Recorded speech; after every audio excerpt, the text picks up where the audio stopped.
7h42 sur Sud Radio. Le réveil sera difficile aussi pour ceux qui souffrent d'un syndrome qui touche plus d'1 million de Français, au moins, même largement.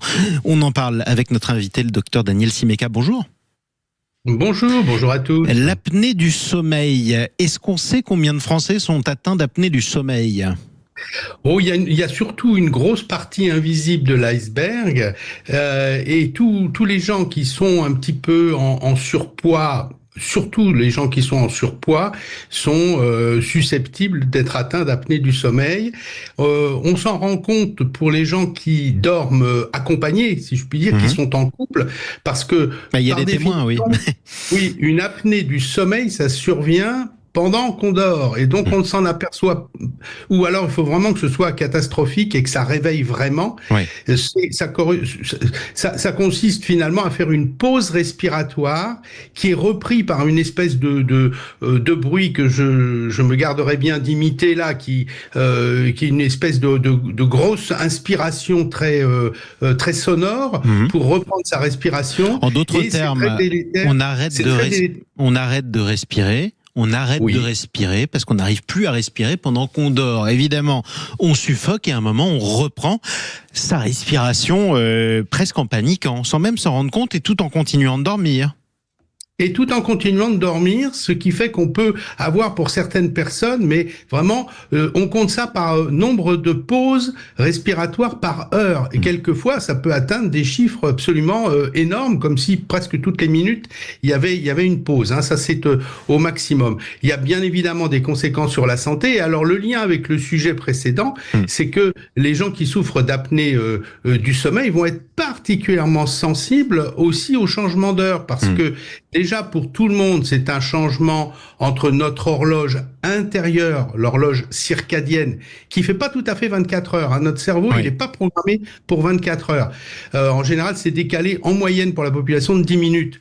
Et puis, l'horloge sociale, évidemment, qui est décidée par le politique.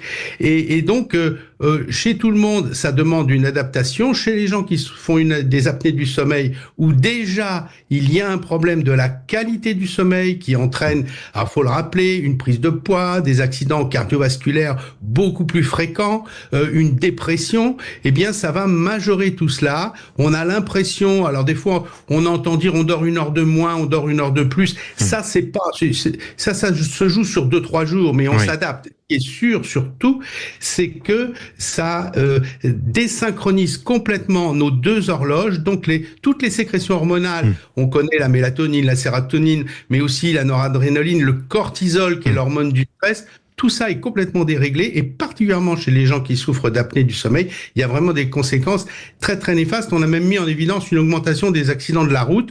On le sait, d'une façon générale, les gens qui souffrent d'apnée du sommeil plus facilement s'endorment au volant.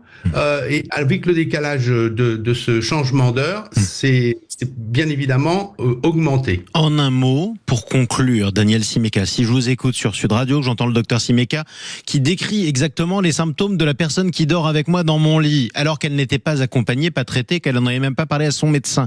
Comment ça se soigne ? Est-ce qu'on guérit de l'apnée du sommeil, au-delà du fait qu'en maigrissant, ça aide ? En maigrissant, ça aide, mais il y a aussi des maigres qui l'ont. Surtout, dès qu'on a le moindre soupçon, c'est très simple, on prend un rendez-vous, alors déjà chez son médecin traitant, qui va nous orienter sur un pneumologue. Ça se passe en une nuit, c'est très simple. On a un petit capteur d'oxygène au doigt, on a des petites électrodes, et maintenant l'électronique est extrêmement miniaturisée.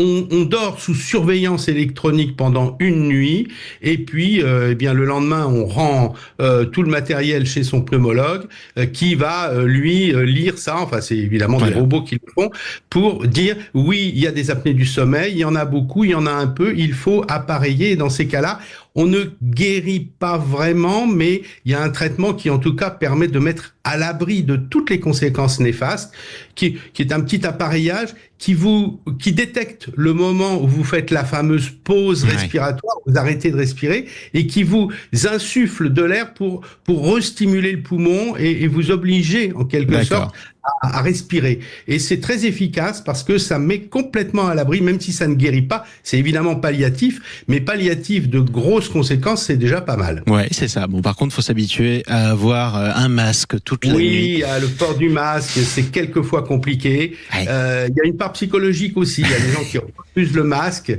Alors, évidemment, moi, j'en porte pas, donc c'est facile à dire.